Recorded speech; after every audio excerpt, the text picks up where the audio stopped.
Corporal James Jimmy Castellano sat in the open gunner's seat of his M45 Quadmount, watching the jungle tree line 40 yards ahead.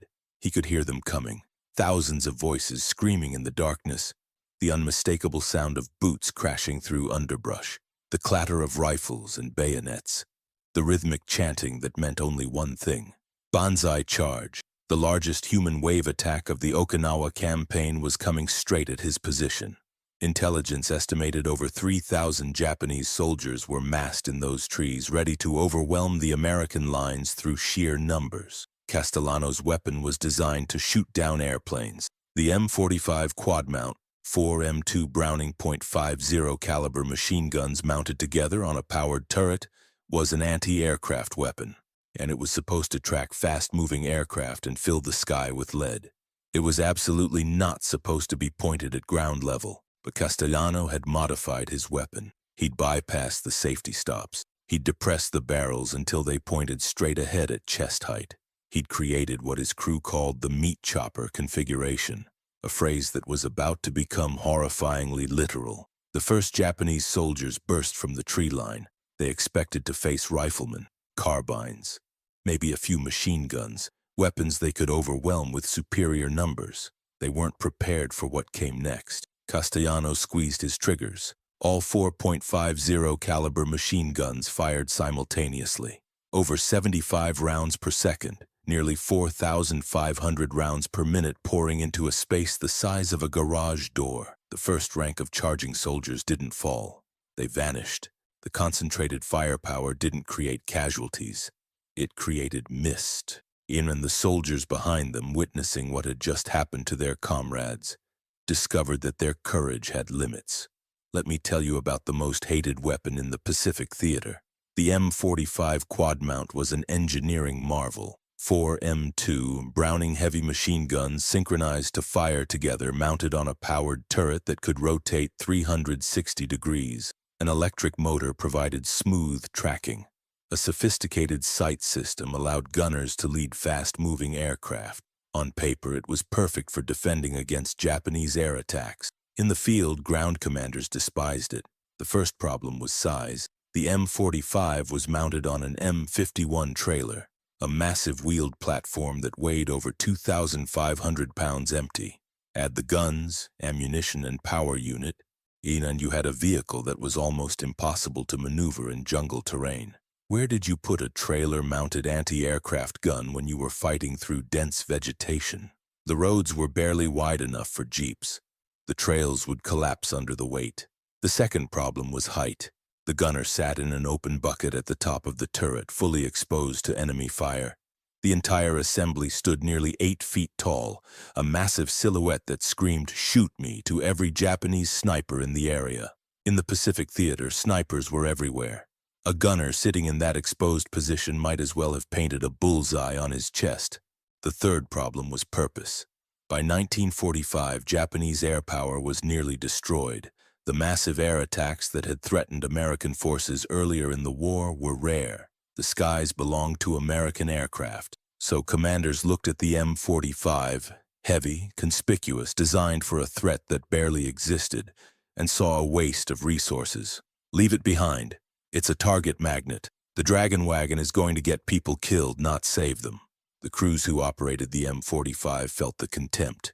They were the forgotten men babysitting a weapon that seemed useless in a ground war, until some of them started asking a different question. What if they weren't limited to shooting at the sky? The M45 could fire 4,500 rounds per minute. That was more firepower than an entire infantry company.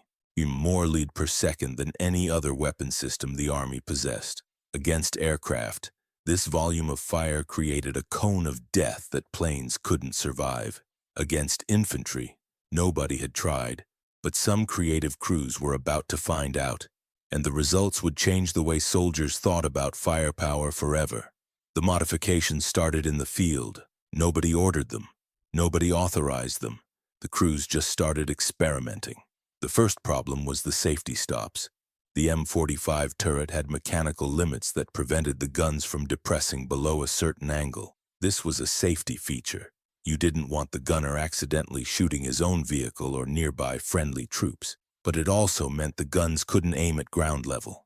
The crews removed the stops, and they found the bolts that held the limiting mechanisms in place and took them out. Now the 4 barrels could point straight ahead, parallel to the ground, at exactly the height where a charging enemy's chest would be. The second problem was the mounting. The M45 was designed to be towed behind a truck. In combat, it sat on its trailer, stationary, but the trailer's height meant the gunner was elevated. Good for shooting at aircraft, terrible for shooting at infantry in jungle terrain. Some crews solved this by parking the trailer in fighting holes, shallow excavations that lowered the entire assembly. Others positioned the weapon behind berms or fallen trees, using natural terrain to reduce the profile. The third problem was ammunition. The M45 burned through bullets at an almost unbelievable rate. A single 10-second burst consumed nearly 750 rounds. Standard ammunition supplies were calculated for anti-aircraft use, occasional bursts at passing planes. Ground combat was different. You might need to fire for minutes at a time. You needed mountains of ammunition. Crews started hoarding. They traded with other units. They scavenged from damaged vehicles. They built up ammunition reserves that would have shocked their supply sergeants. When the modifications were complete, the M45 Quadmount had been transformed from an anti-aircraft weapon into something the crews called the meat chopper. The name was accurate, maybe too accurate. A single M2 Browning .50 caliber machine gun produces a distinctive sound, a deep, rhythmic thumping that you feel in your chest as much as hear with your ears. 4 of them firing together created something different. The individual shots blurred into a continuous roar. At 75 rounds per second, the sound stopped being separate explosions and became a sustained shriek of metal and fire.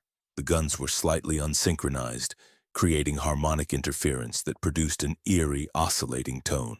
Soldiers who heard it called it the electric chainsaw. The sound carried for miles through the jungle. It was unlike any other weapon on the battlefield. When an M45 opened fire, everyone, friend and enemy alike, knew exactly what was happening. For Japanese soldiers, the sound became associated with annihilation.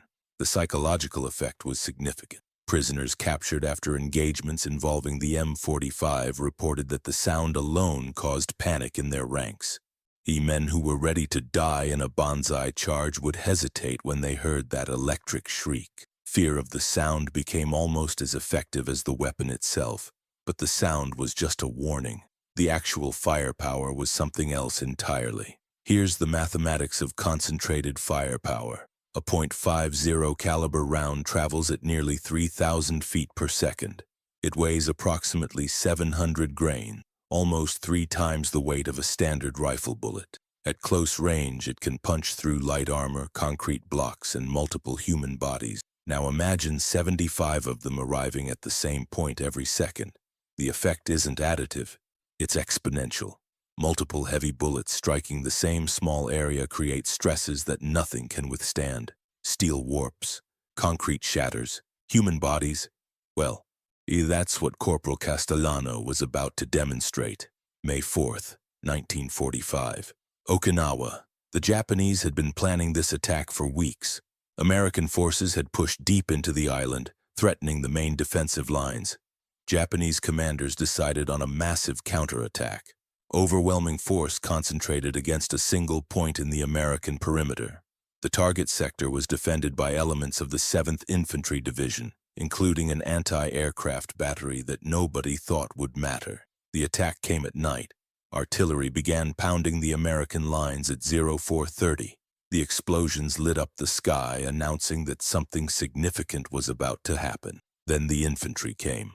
Over 3,000 Japanese soldiers emerged from prepared positions and charged toward the American perimeter. They came in waves, screaming, their bayonets fixed, overwhelming the forward outposts through sheer mass. The first American defensive positions were overrun within minutes. Corporal Castellano's M45 was positioned just behind the main line of resistance. When the forward positions collapsed, he suddenly found himself staring at the approaching Japanese force with nothing between them and his weapon.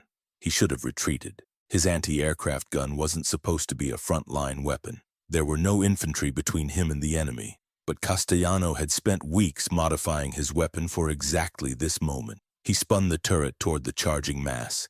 The electric motors whined as the 4 barrels depressed to ground level. The first wave of Japanese soldiers was maybe 30 yards away, close enough to see their faces in the muzzle flashes. Castellano opened fire. What happened next became legend in the 7th Infantry Division. The Quad.50s ripped into the charging soldiers with an intensity that defied description. At 30 yards, the 4 converging streams of fire created a killing zone approximately 6 feet wide and 3 feet tall. Every round that hit that zone was a heavy-caliber bullet traveling at nearly the speed of sound. The soldiers in the first rank simply ceased to exist. The .50 caliber rounds didn't just kill. They destroyed. Bodies that absorbed multiple simultaneous hits were torn apart. The concentrated impacts created pressures that human tissue couldn't survive. Survivors who witnessed the engagement struggled to describe what they saw. It was like they turned into mist. One second they were there, the next they were just spray. Pink mist became the term. Horrifying. Accurate. The first rank of the charge vanished. The second rank ran into what was left and stumbled, and the third rank could see what was happening and tried to stop. But the massive bodies behind them kept pushing forward. Castellano swept the guns back and forth. The electric turret motor hummed as he traversed the weapon across the charging front. Everywhere the barrels pointed, soldiers fell. Not fell, were erased. The charge momentum collapsed. Men who had been screaming battle cries were now screaming in terror. The soldiers in the rear couldn't see what was happening, but they could hear the electric chainsaw sound and see the survivors trying to flee backward. The attack wavered, then it stopped, then it reversed. 3,000 soldiers charging forward became hundreds of survivors fleeing back toward the tree line. Castellano kept firing until his ammunition was exhausted. When the sun rose, the battlefield told the story, and the area in front of the M45 position was carpeted with bodies. Not intact bodies, but pieces. The concentrated firepower had inflicted casualties that seemed impossible for a single weapon. After-action reports credited the M45 with stopping the main thrust of the attack, not supporting, stopping. A single anti-aircraft weapon had broken a division-strength infantry assault. The commanders who had wanted to leave the Dragon Wagon behind never made that argument again. Here's the part that gets left out of the history books. The gunners who operated these weapons were changed by what they saw. Turning humans into mist isn't something you forget. It isn't something you celebrate. Corporal Castellano survived the war. He never talked about that night in detail. When asked about his service, he would only say that the M45 did its job. The weapon worked.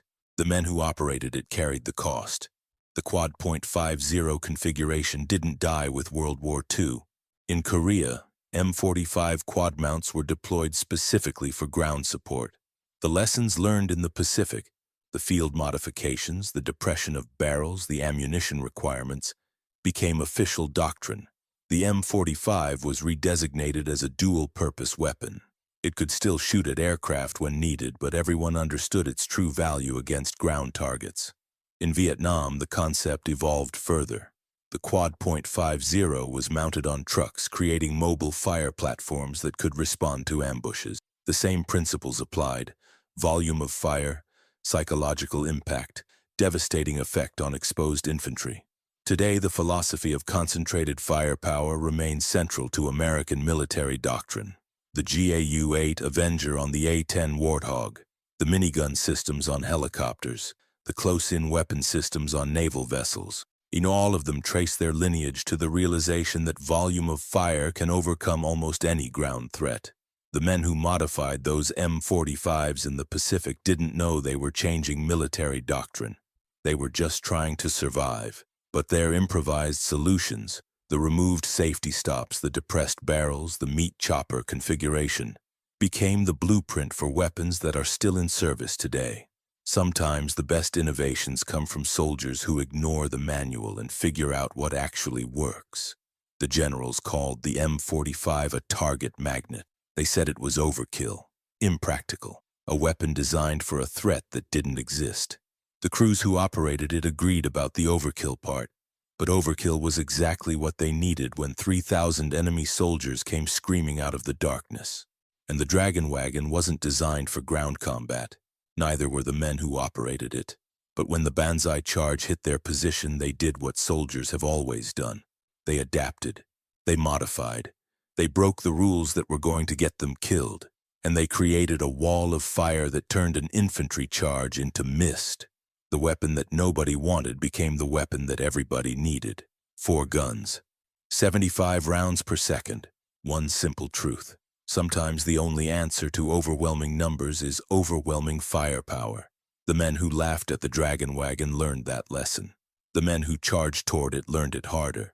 If this story of improvised devastation and changing the rules of warfare gripped you, smash that subscribe button right now.